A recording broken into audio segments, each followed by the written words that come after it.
ከምዕራብ ወለጋ ገንጂ ወረዳ የተገኙት ታደሰ ጊችሌ የ72 ዓመት የእድሜ ባለጸጋ ናቸው። ገና በጨቅላነት ሳሉ አባታቸውን በሞት በመነጠቃቸው የልጅነት ህልማቸውን ወደ ጎን ትተው እናታቸውን እየረዱ አደጉ። ትምህርትን የመማር ፍላጎት ቢኖራቸውም ለመማር እድሉን ሳያገኙ ትዳር መስርተው ልጆችን አፈሩ። ልጆቻቸውን ወደ ትምህርት ቤት ገበታ ልከው ዕውቀት እንዲቀስሙ ቢያደርጉም የልጅነት ህልማቸው እንቅልፍ አላስተኛ ቢላቸው ብዕርን ጨብጠው ወደ ዩኒቨርሲቲ አመሻሻቸውን ገቡ። በዚህ እድሜ እድል አገኝቼ ከልጆቼ ጋር መማሬ በጣም ደስ ይለኛል። ለምን ቢባል የኔን የሚያክሉ የኔ ቢጤዎች መጥቶ ቻንስ ያጡ ብዙዎች ናቸው። ከኔ በኋላ ከአብረን የምንማረውም ደግሞ ትምህርት ትተው ወደ ቤት የተመለሱ ብዙዎች ናቸው። እኔ እግዚአብሔር ረድቶኝ እግዚአብሔር አግዞኝ እዚህ ዩኒቨርሲቲ ስላደረሰኝ አምላኬን በጣም አመሰግናለሁ። እኔ እዚህ ዩኒቨርሲቲ አራተኛ አመቴ ነው። ጂስ ነኝ ዘንድሮ። እኔ የምማረው ናቹራል ሪሶርስ ማኔጅመንት ነው።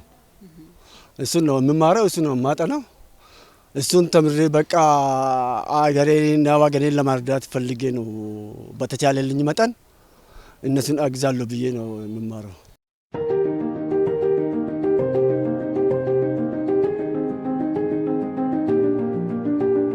እድሜ ትንሽ ገፋ ብሎኛል። ትንሽ ግን ያስቃል።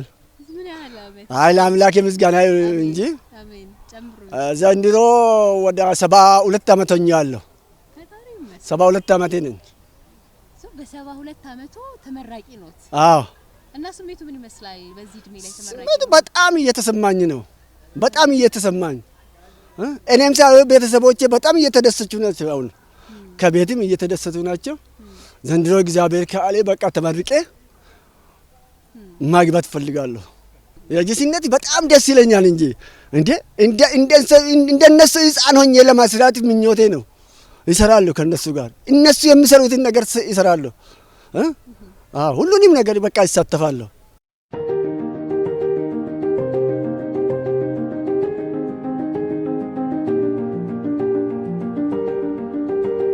ምንም እንኳን ልጆቻቸውን ወደ ትምህርት ቤት እየላኩ ቢያስተምሩም ዕውቀትን የመቅሰም ፍላጎታቸው ከጊዜ ወደ ጊዜ እየጨመረ በመምጣቱ ከልጆቻቸው ጋር አብረው ወደ ትምህርት ቤት ጎራ ብለዋል። አንድ ወንበር ላይ አንድ ትምህርት ተምረው እድሜያቸውን ገፍተዋል። ይህንን ልዩ የመማር ፍላጎታቸውን የተመለከቱ ቤተሰብ ወይም የቅርብ ወዳጆች በርቱ፣ ተማሩ እያሏቸው ዛሬ ላይ በ72 ዓመታቸው ተመራቂ ሆነው በጅማ ዩኒቨርሲቲ ይገኛሉ።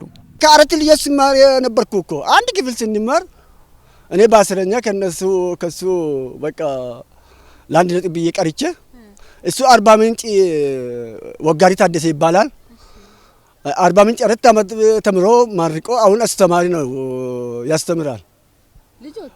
አዎ ከገንጂ ወረዳ ሃይ ስኩል አስተማሪ ነው። በጣም ይገርም ነው። ምን ይሉታል? ሁለት ልጆች ደግሞ እየተማሩ ናቸው። አንዲቱ 12ኛ ዘንድሮ እንታስ ይቀበላለች።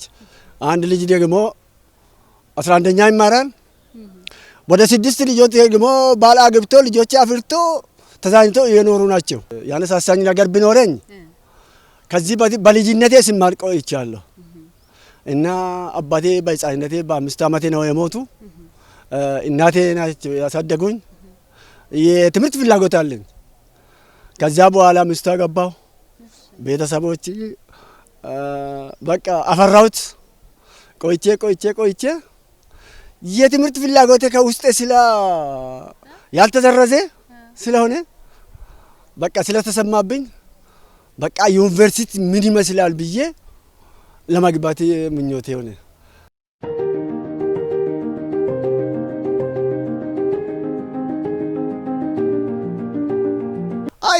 ዩኒቨርሲቲ ህይወትማ ጥሩ ነው። ይበልጥ ተክኖ ነበርኩ 1 ዓመት እዛም በጣም ደስ ነበርኩ። አሁን እዚህ ከመጣው ደግሞ በጣም ደስ ይለኛል። አየርም ጥሩ ነው፣ ግቢውም ጥሩ ነው። ዶርም ውስጥ ያሉ ልጆች በጣም ያክብሩኛል። አሁን ለምሳሌ ውሃ ሲፈልግ ሄዶ ለራሴ ይቀዱልኛል። ልብሴ ሲቆሽሽ ደግሞ ያጥቡልኛል። ከጥሩ ጥሩ ልጆች ጋር ከ7 ልጆች ጋር ገብቼ እኖራለሁ። ጥሩ ናቸው፣ አመላቸውም ጥሩ ነው። ምን ይመክራቸዋለሁ ደግሞ አንዳንድ ደግሞ ሁሉም አንድ አይደለም። አንድ ስለማይሆኑ ያንተ ጸባይ ልክ አይደለም ታገስ ይላለሁ። እሺ ይለኛል፣ ፋዘር እሺ ይሉኛል። ጥሩ ልጆች ናቸው። እኔ ላይብረሪ አልሄድም።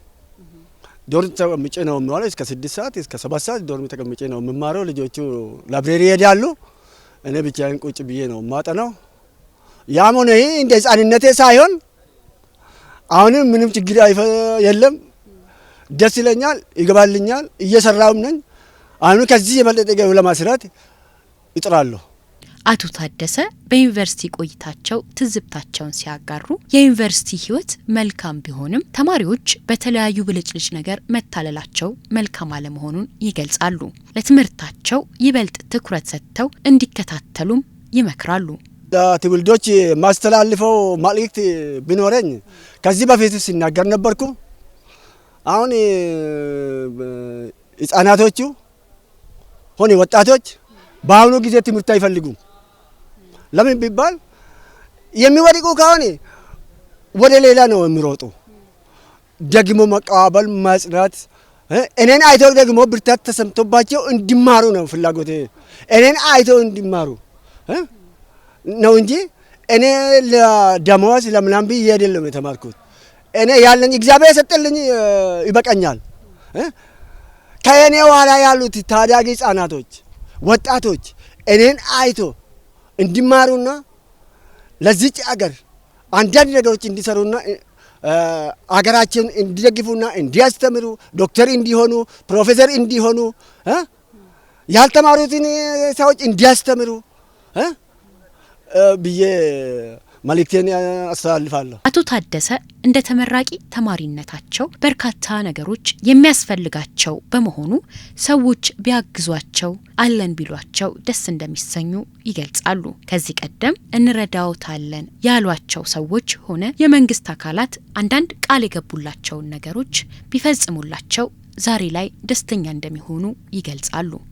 ስብሰባ ጠርተው ግቢ ኃላፊዎች እርሳቸውን እስከ መጨረሻ እንረዳለን፣ እስከ ቤተሰቦቹ ድረስ እንረዳለን፣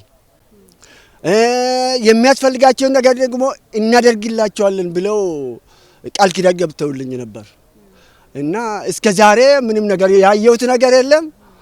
እነሱም በቃ በስራ ብዛት ሆነ በሌላ አንጻር ሆነ እኔ አላውቅም። ዝም ብዬ ተወው። እኔ ዝም ብዬ ትምህርት እየተከታተልኩ ነኝ። እሱ ብቻ ነው ቅር ያለን።